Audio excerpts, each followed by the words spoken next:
Hello, here is Devanshu Misra and you're welcome in my YouTube channel Balaji coaching classes. पिछले class के video में हम लोगों ने श्यान बल के बारे में देखा था। फिर श्यान बल के बाद मैंने सीमांत वेग के बारे में देखा।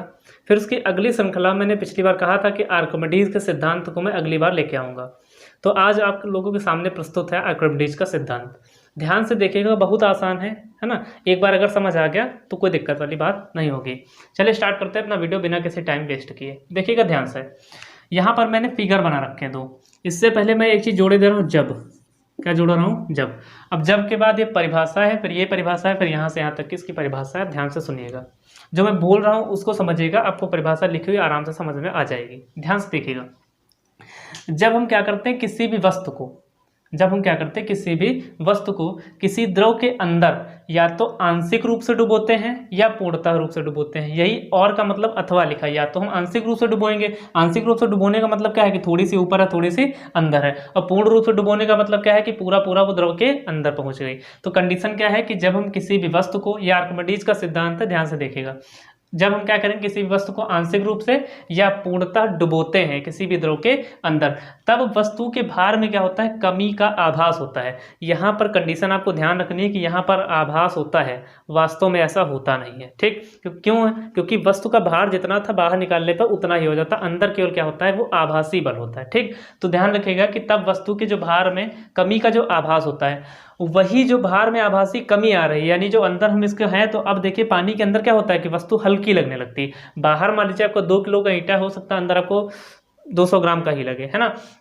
तो अंदर क्या हो जाता है कि भार में क्या हो जाती है, उसकी कमी। तो नहीं, जो भार में आभासी कमी है वही क्या था कि वस्तु द्वारा हटाया गया द्रव का भार, यानी जो यहाँ पर कमी आ रही उतना ही द्रव क्या किया गया, बाहर निकाला गया। यानी वस्तु में जो कमी आ रही, वस्तु के जो भार में कमी है, वही द्रव को बाहर निकाला गया भार के बराबर होता है। ठीक, तो ये यहाँ से इसकी परिभाषा क्लियर हो जाती है। अब देखिएगा आगे, ये प्लवन। अब प्लवन क्या होता है? प्लवन का मतलब ये होता है किसी भी चीज को या तो उसके अंदर तैरना है या कैसे भी करना है, उस तैरने के लिए कुछ नियम होते हैं। उन नियम को हम क्या बोलते हैं, प्लवन के नियम बोलते हैं। वो 2 कंडीशन पर होते हैं। पहला है कि संतुलन की अवस्था में। संतुलन का मतलब जैसे नाव वगैरह की बात करते हैं, तो नाव अगर किसी भी पानी में अगर मान लीजिए उतारी जाती है तालाब वगैरह में, तो थोड़ा बहुत पानी क्या करती है, वहां से विस्थापित करती है। अब कितना विस्थापित करती है, तो जितना भार नाव का होगा उतने भार के बराबर वो अपना द्रव क्या करेगी, वहां से हटा देती है। अब देखिएगा कि संतुलन की अवस्था में वस्तु अपने भार के बराबर द्रव क्या करती है, विस्थापित करती है। यानी जितना वजन उस नाव का होगा उतना ही पानी वो वहां से विस्थापित कर देगी। अब विस्थापित करने पर पानी हो सकता है बाहर जाए, या अगर बड़ा भी हो तो फैल भी सकता है, उसमें कोई दिक्कत वाली बात नहीं होनी चाहिए। दूसरी कंडीशन क्या, प्लवन के 2 ही नियम है। पहला मैंने कंडीशन बता दिया कि संतुलन की अवस्था में वस्तु अपने भार के बराबर द्रव विस्थापित करेगी। दूसरा नियम क्या है कि ठोस का गुरुत्व केंद्र और जो हटाए गए द्रव का गुरुत्व केंद्र, यानी जो नाव उतरी वो ठोस ही तो होगी।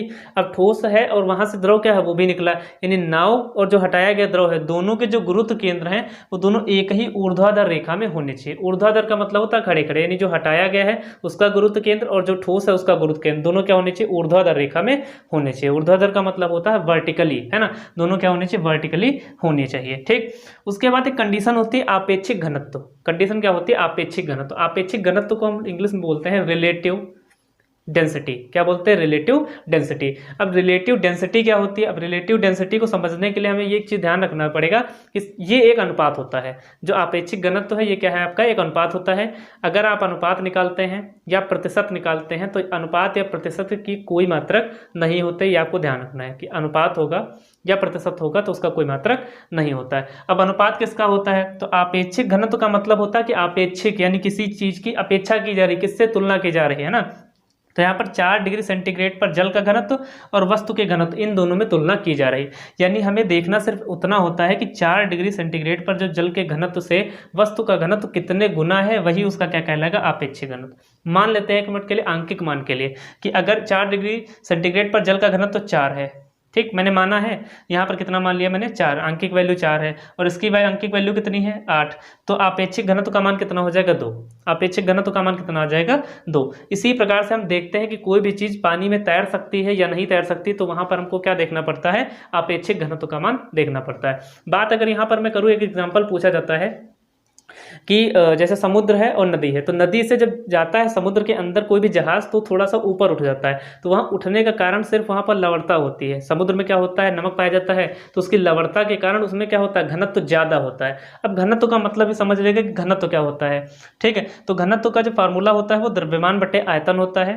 घनत्व का फार्मूला क्या होता है, द्रव्यमान बटे आयतन। अब बात यहाँ पे समझना है घनत्व क्या है। घनत्व को आप समझ सकते हैं कि कोई भी चीज़ घनी घनी, कोई भी चीज़ क्या होगी, घनी घनी। अब जितना ज़्यादा कोई चीज़ घनी घनी रखेंगे उतना ही आयतन क्या हो जाएगा, कम हो जाएगा। कोई भी चीज़ घनी घनी रखने पर उसका आयतन क्या हो जाएगा, कम। घनी घनी मतलब क्या है कि जगह कम कर देना, तो जगह कम हो गई मतलब आयतन क्या हो जाता है, कम हो जाता है। लेकिन द्रव्यमान वहाँ पर क्या रहता है, नियत रहता है। तो ये चीज़ ध्यान रखिएगा कि घनत्व अगर ज़्यादा होगा तो आयतन क्या हो जाएगा, कम, और अगर घनत्व कम है तो आयतन क्या हो जाएगा, ज़्यादा। यदि दोनों वस्तुएं सेम है, ठीक, इस जगह पे बात हो रही है, यानी द्रव्यमान क्या हो जाएगा वहाँ पर कांस्टेंट हो जाता है, तब की बात होगी। अगर घनत्व की मात्रा की बात करेंगे तो किलोग्राम बटे मीटर क्यूब होता है। घनत्व का मात्रा क्या होता है, किलोग्राम बटे मीटर क्यूब होता है। अब समुद्र में क्या होता है, उसका घनत्व ज़्यादा होता है, किसकी अपेक्षा, तो पानी की, क्योंकि मैंने अभी बताया कि अपेक्षित घनत्व निकालते हैं कि जो वस्तु का घनत्व है तो 4 डिग्री सेंटीग्रेड पर जल के घनत्व के हिसाब से हम देखते हैं कोई भी चीज़ उसमें कितना तैरेगी या ऊपर जाएगी या नीचे जाएगी, वो निर्भर किस पर करता है, तो अपेक्षित घनत्व पर निर्भर करता है। अब कारण क्या होता है कि वहाँ पर लवणता के कारण उसका घनत्व ज़्यादा होता है, जबकि जल का घनत्व क्या होता है, कम, इसीलिए वो उसमें आसानी से तैर सकता है। ठीक है, आई होप ये वीडियो आप लोगों को समझ आया होगा। अगर समझ आया तो प्लीज़ इसे लाइक करें, चैनल को सब्सक्राइब करें और दोस्तों के साथ में शेयर जरूर करें। ठीक है, मिलते हैं अपने नेक्स्ट वीडियो में, तब तक के लिए धन्यवाद, जय हिंद।